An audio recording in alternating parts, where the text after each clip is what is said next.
Bonjour à tous et à toutes, ici IT Jailbreak et dans cette vidéo je vais vous présenter une nouveauté d'iOS 7, je vais vous présenter le centre de contrôle. Donc c'était vraiment ce qui était le plus attendu finalement. Apple a été bombardé de commentaires voulant et beaucoup de concepts ont été créés pour avoir ce fameux centre de contrôle qui est désormais disponible sur l'iOS 7. Pour le voir, tout simplement vous faites un geste vers le haut en partant du dock de votre appareil. Donc ça fonctionne dans n'importe quelle application, sur le Springboard aussi. Comme ceci, vous faites apparaître ce centre de contrôle. C'est vraiment ce qu'on attendait et c'est vraiment superbe. Donc, comme je vous le disais, voilà à quoi ressemble le centre de contrôle, le Control Center. Donc, dans la première ligne ici, vous avez les réglages système. Donc c'est ici que vous allez régler rapidement votre mode avion, le mode Wi-Fi, le mode Bluetooth, le mode ne pas déranger ou encore l'orientation de portrait. Donc comme ceci, on appuie. Ne vous inquiétez pas, c'est une bêta, donc c'est normal si vous rencontrez des bugs avec ça. Par exemple, lorsque j'appuie ici, il me dit que c'est désactivé alors que je viens de l'activer. Donc ça sera corrigé dans les prochaines bêtas.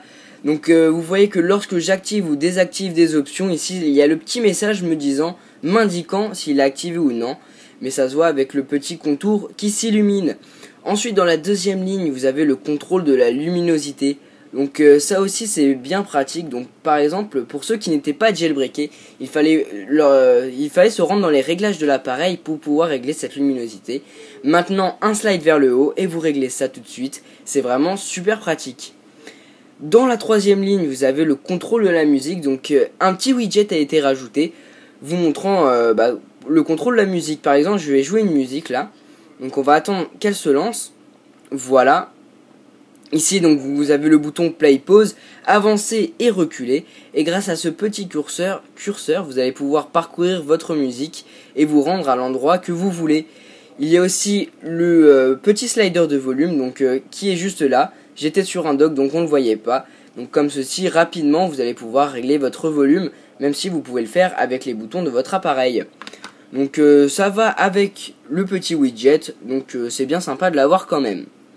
Dans la quatrième section, vous pouvez voir ici, c'est AirPlay. Donc sur les iPhone 5, il y a aussi le AirDrop qui va vous permettre une partage de dossiers, je crois, ou de musique. Je me suis pas trop attardé sur cette option étant donné que je suis actuellement sur un iPhone 4S. Donc moi j'ai l'option AirPlay. Donc le AirPlay ça sert à quoi? Ça sert à retransmettre votre musique sur plusieurs plateformes via votre Wi-Fi. Donc il faut être connecté sur un même Wi-Fi bien évidemment. Donc actuellement je suis sur un connecteur dock, c'est pour ça que c'était coché. Et la dernière ligne de ce centre de notification, de ce centre de contrôle surtout, vous avez des accès rapides à des applications les plus utilisées et des accès rapides comme l'accès à la flashlight, donc à la lampe torche. Vous pouvez voir que la lampe torche est actuellement activée. Donc ça c'était vraiment quelque chose qui manquait. Il fallait installer une application carrément pour pouvoir utiliser cette flashlight. Donc maintenant c'est très bien pensé de la part d'Apple de l'avoir intégré. Ensuite vous avez des raccourcis des applications les plus utilisées finalement, comme l'horloge. Donc comme ceci, je vais me faire renvoyer vers le raccourci de l'horloge. Donc ça aussi c'est pour régler votre alarme rapidement. Le raccourci de la calculatrice aussi. Donc vous allez dans ce raccourci et puis vous faites votre petit calcul très rapidement. Ça aussi c'est très bien pensé. Et finalement le raccourci de l'appareil photo. Donc ça c'est indispensable, l'appareil photo, hein. Je vais pas vous le cacher.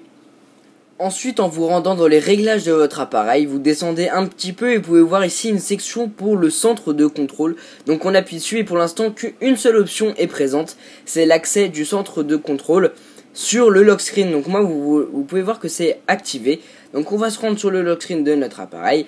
On va faire un slide vers le haut, comme ceci. Vous pouvez voir que j'ai encore accès à ce centre de contrôle. Donc vous pouvez voir qu'il est vraiment présent partout, dans toutes les applications, sur le Springboard comme sur le lock screen. Donc partout vous allez pouvoir avoir accès à ce centre de contrôle très pratique et très utile. Donc moi dans le centre de contrôle, depuis les réglages, je pense que dans les prochaines bêtas qui vont arriver, il y aura sans doute de nouveaux raccourcis système, des nouveaux réglages système pour pouvoir switcher entre eux comme on fait pour le centre de notification.